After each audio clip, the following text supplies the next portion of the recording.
With this video, we approach the last 9 encounters in the Western United States Dogman Encounter series. We look at encounters from Colorado, Oregon, California, and even Arizona. Enjoy this 3rd installment and get ready to be spooked. Story 1. Well, I'm 24 years old, male, and live in the middle of nowhere. Literally. I will be short and simple about my encounter. I was getting home late one day after dropping my sister off at the airport in Lamar, Colorado. I live just under 7 miles north of the Oklahoma border on a roughly 250 acres of land. I have a trap line running around my property for coyotes. The first 2 traps I checked were empty, so I headed south. That's when I saw this thing. Now, at first, I thought it was a coyote, just a really big coyote. It was almost 5 feet tall and on all 4s. It was caught in my trap and was running around, making a dust cloud. And then it stopped and looked right at me. Now, I use a Duke No. 3 leg hold trap, so I can catch a variety of things in it. Anyway, I slammed on the brakes and my truck stalled. Because it's a manual, I was fumbling for the keys to start it.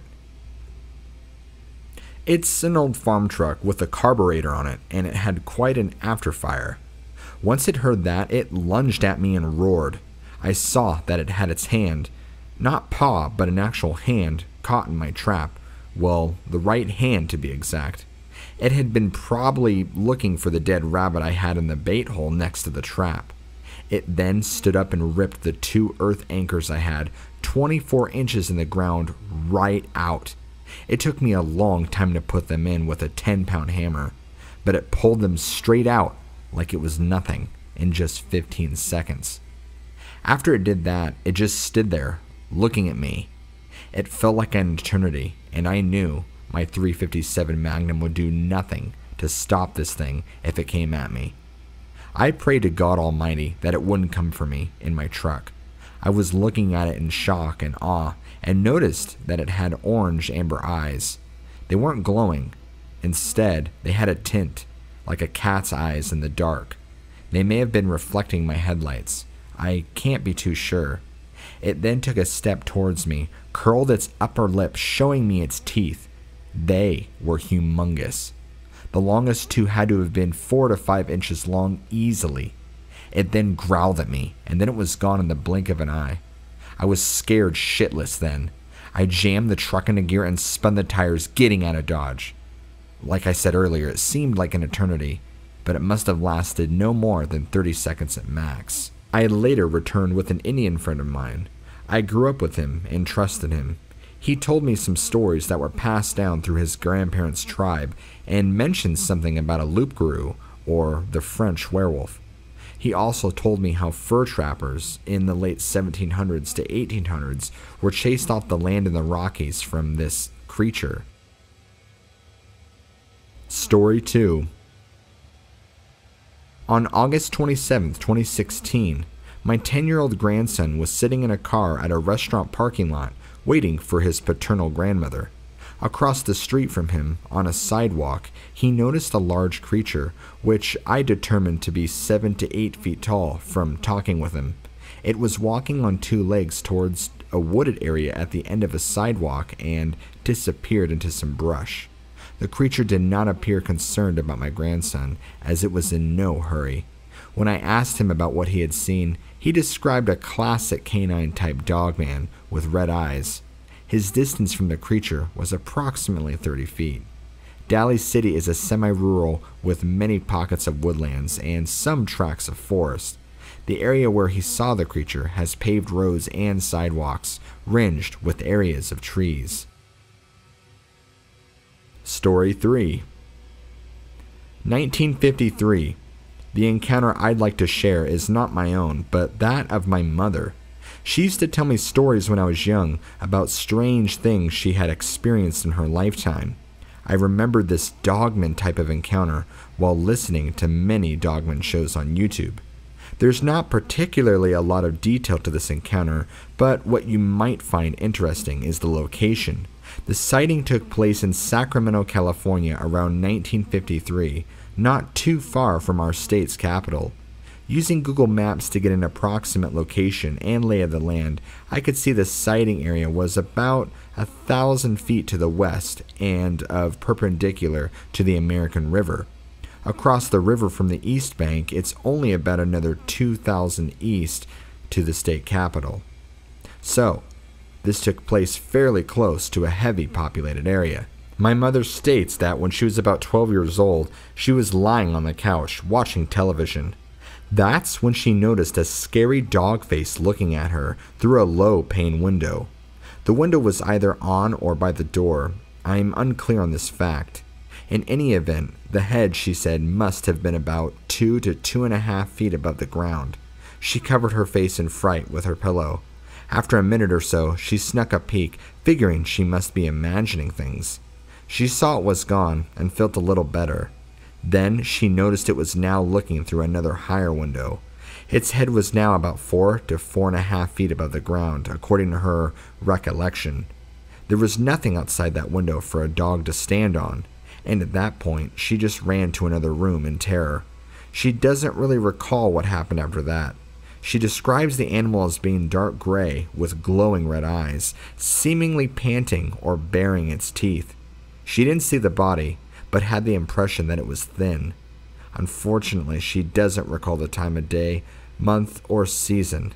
My parents tell me there's likely some American Indian burial grounds in the area, as there had been excavations near the river, which yielded Native American arrowheads and other artifacts. I even asked my mother if there were cornfields around the area, since that has to have been mentioned in past encounters. She said only the small patch of corn stalks in their own backyard. I don't think that qualifies. The area around my grandparents' house was not really wooded. The neighborhood was mostly just large fields with a few horses and some cattle. The areas around the river is wooded now, though, and was probably a lot more so in 1953 than it is today. Another paranormal story about this area is that on Monster Quest episode detailing the Mothman, someone supposedly was taking dusk or night shot picture of the Tower Bridge in 2009 and happened to see a flying humanoid shape or something off of the bridge. Story 4. I was walking out on the Jedediah Smith Redwood State Park in the Stout Memorial Grove. It is approximately 1 mile in circumference. I was going to go to the left and circle around, but there were 2 young guys that started to walk off trail to a big tree, so I went to the right. 50 foot down the trail, I heard a loud roar mixed with 2 screams. Then, dead silence. I thought it was the 2 guys messing around, but I didn't hear any laughter after it. The hair on my arm stood up, wondering what it was. I turned around immediately to leave because it was getting late, around 8:40 or so, and the sun was starting to set. About 20 feet back down the trail, I noticed a black figure standing about 120 feet from where the 2 young guys were standing earlier. At first, I thought it was a bear standing up because it was roughly about 7 feet tall and backlit by the sun. The face was partially obscured by a branch, and it was too far away to smell. I took 2 quick pictures of it and left. I didn't realize what I had photographed until later on when I looked at them myself. Story 5. In October of 1972, my husband, our 2 babies, my brother, and I had left Leavenworth, Kansas, in our 1968 Volkswagen van on a camping trip to a recreational area in Arkansas called Beaver Lake. When we finally got there, we found a fairly remote campsite at the far end of the park. We wanted to be alone as the babies woke often during the night and needed to feed. We didn't want to disturb any other campers. Shortly after pulling into our campsite, my brother pitched his tent next to the van. The rest of us were going to sleep in the van. The campsite was in an area with a horseshoe-shaped rocky terraced ledge that rose from 50 feet to around 100 feet as it curved around behind the 4 campsites. Because of mature trees and thick brush, daylight had trouble poking into our spot. Fast forward to that night. Sometime around 3:30 a.m., I heard some animal sounds on the ridge that I thought were being made by coyotes. The babies were asleep and all was quiet otherwise. I peered out the window but couldn't see what it was that was making sounds because it was so dark. Still hearing odd yips and howls, I had laid back down and on the back seat. Moments later, there was a huge crashing bang on the van wall right next to my head. My husband leapt up out of a full sleep. My brother bolted out of his tent and jumped into the van with us. We were all in panic to say the least, looking in every direction trying to see what had hit the van like that. My brother finally yelled that he saw something moving behind the van. We all turned just in time to see a large shadow moving about 20 feet behind the van, from left to right. After about 20 minutes had passed without any of us seeing movement out there, my husband and brother went out to inspect the van for damage, but found none. We then started hearing pounding steps coming from the brush about 50 feet behind us. The guys eased back into the front seat of the van, and that's when my husband turned on the headlights and stepped on the brake pedal for the rear light. Instantly, there was a huge commotion. He started the engine, and that's when, in the glow from the headlights, we could see a hairy thing 10 feet away and coming toward the van. As it got closer, its silver-tipped hairs glistened in the light.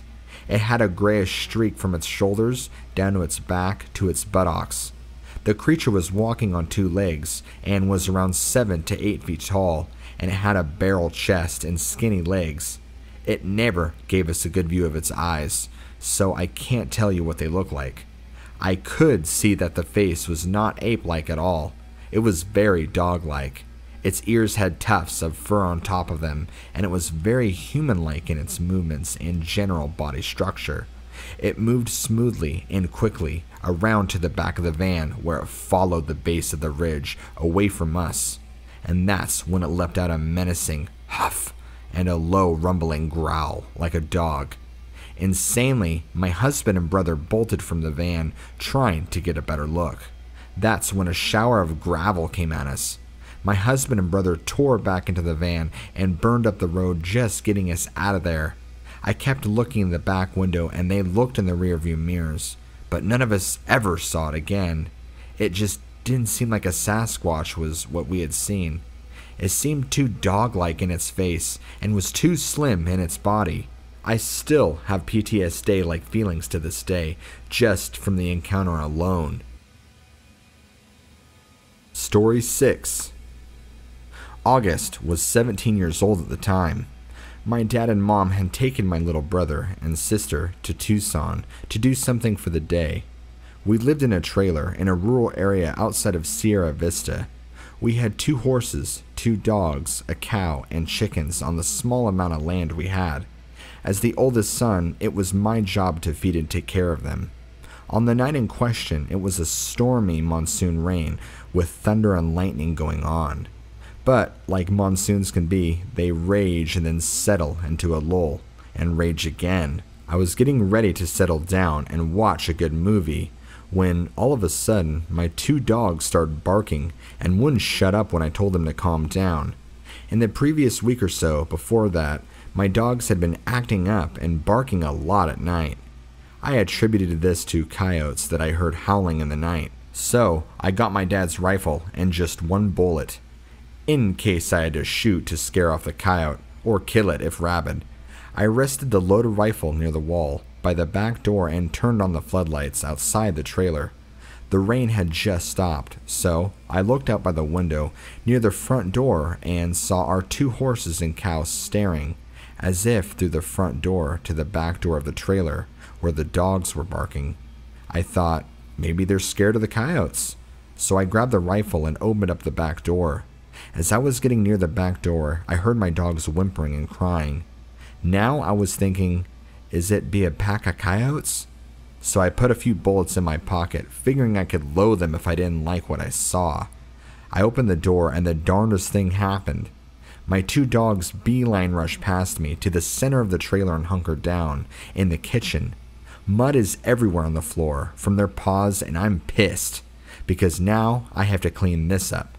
So I close the door and go to try to get my dogs out, but they wouldn't budge and squirmed out of my arms when I tried to grab them. They were terrified. Now, I was mad at the coyotes and grabbed the rifle to go run them off or kill them if I had to. The trailer sits on a foundation of blocks. The front and back doors are accessible by a set of small stairs. I'm 5'6", by the way. I opened the back door and was looking out the darkness at that point. I was about to step out when I saw a set of eyes looking back at me out of the darkness. From the top of my head in the trailer to the ground is around 7+ feet or so, and here is a set of eyes looking at me level and square on. I'm like, darn, coyote must be on the small gravel hill we used to pave the road, or it's a bird on a mesquite bush. But I was thinking to myself, that moonshine was awfully bad and rained hard. What kind of bird would hunker down on a mesquite bush, and why would a coyote be out in a downpour? So I'm raising my rifle and drawing a bead on the eyes, when lightning lights up the night. All of a sudden, the lightning illuminates the small gravel hill, and that's like 6 feet high, and the surrounding mesquite bushes. The light winks out as fast as it appeared from the lightning. There was nothing on the gravel hill, and no bird on any of the bushes. Then it dawned on me. Whatever it was very tall and was still staring at me. A sense of dread crept over me, and all of a sudden, as I realized that the rifle only had one measly bullet, and if I missed, there was no way I'd be able to reload before it was on me, I kept the gun pointed at it as I quickly closed the door. I locked the door, realizing this trailer would never withstand whatever it was out there if it attacked. I locked the front door and turned on all the lights in the house. I grabbed all the bullets, the 30-06 and the 22 rifle, and then got in the kitchen with the dogs, and I loaded each rifle fully on. I hugged my dogs, and I prayed that whatever it was went away and didn't attack. I stayed awake that whole night until my parents got back. My dad was furious that all the lights were on.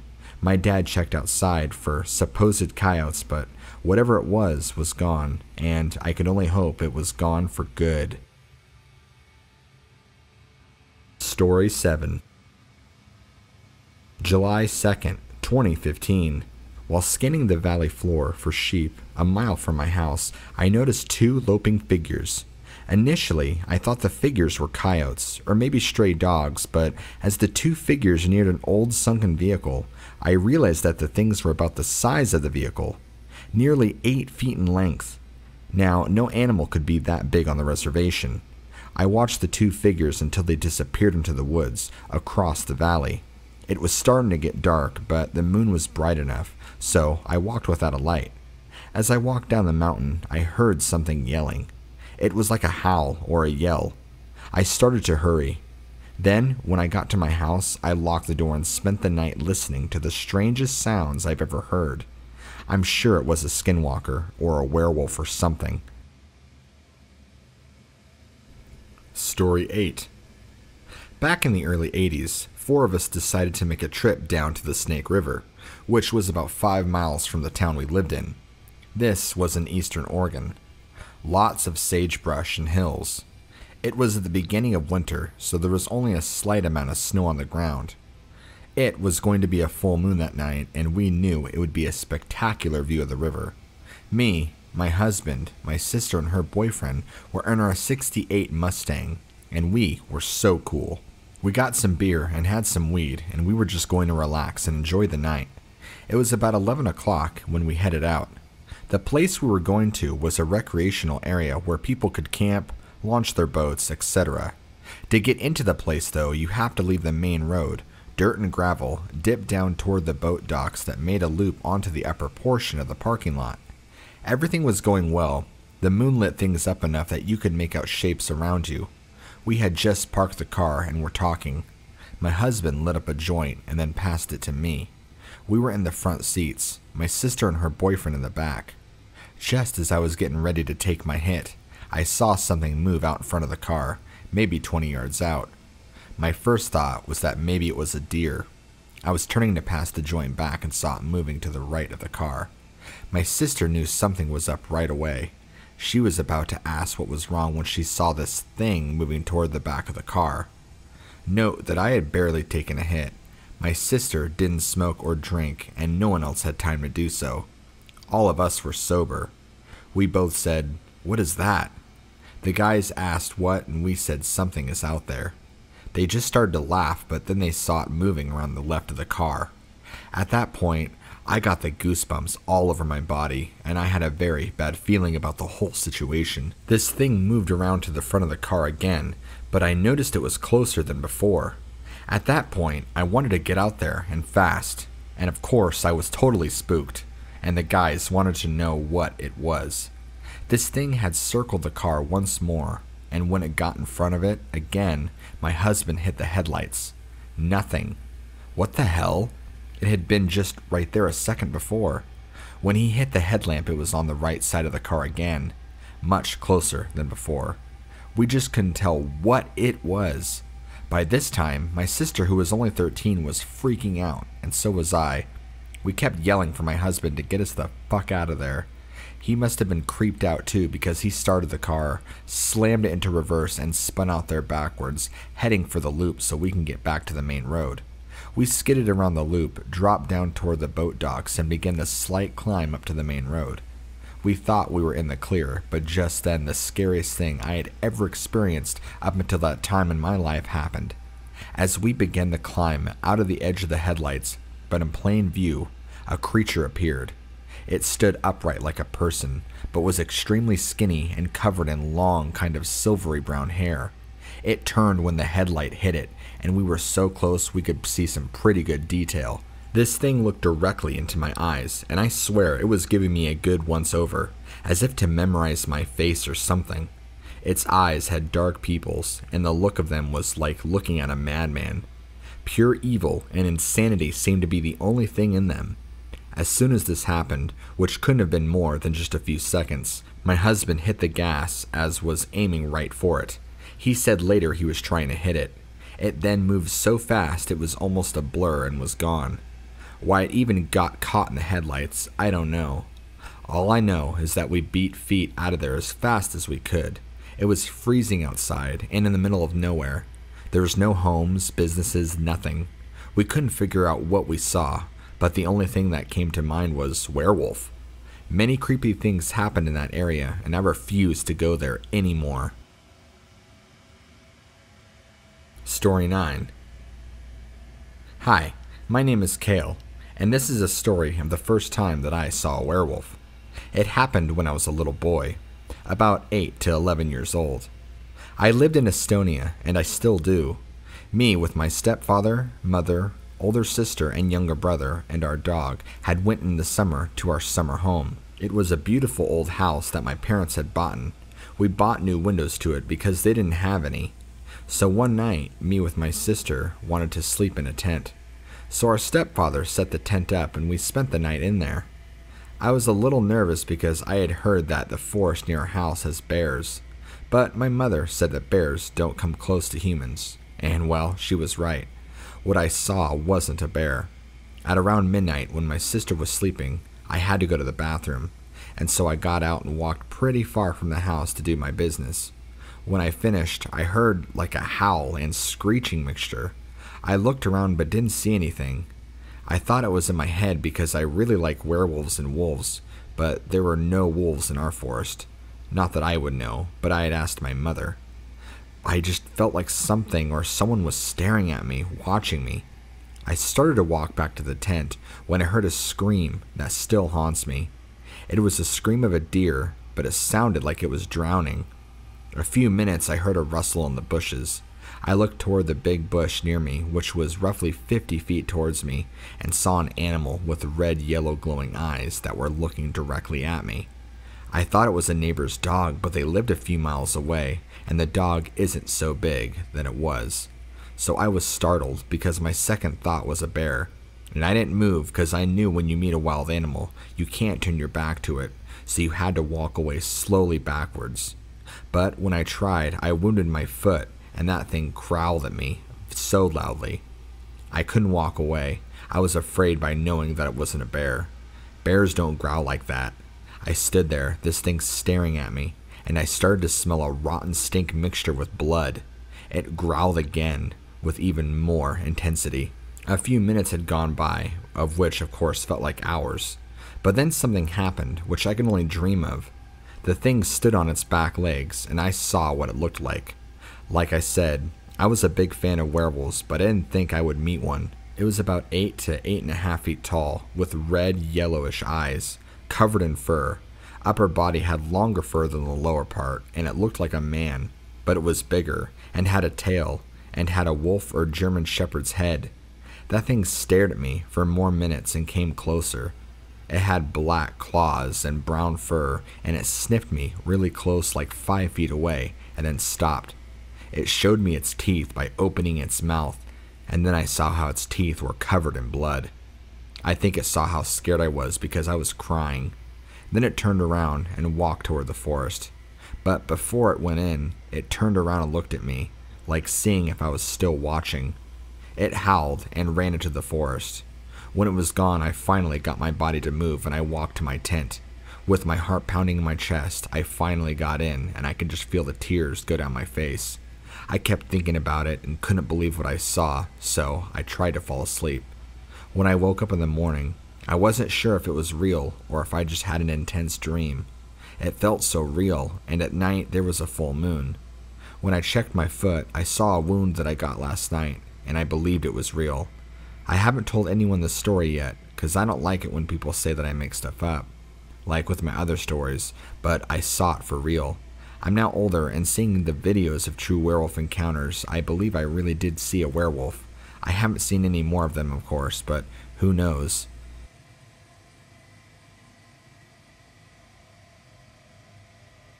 Hey everyone, I hope you enjoyed this video and the last video of the Western United States Dogman encounters. Be on the lookout for the East Coast Dogman encounter series coming soon. Also, have you gotten a cool What Lurks Beneath coffee mug yet? Well, you should. Visit our Teespring store in the description below to snag yourself one. Oh, and if you like my channel, be sure to like, subscribe, and comment. Thank you.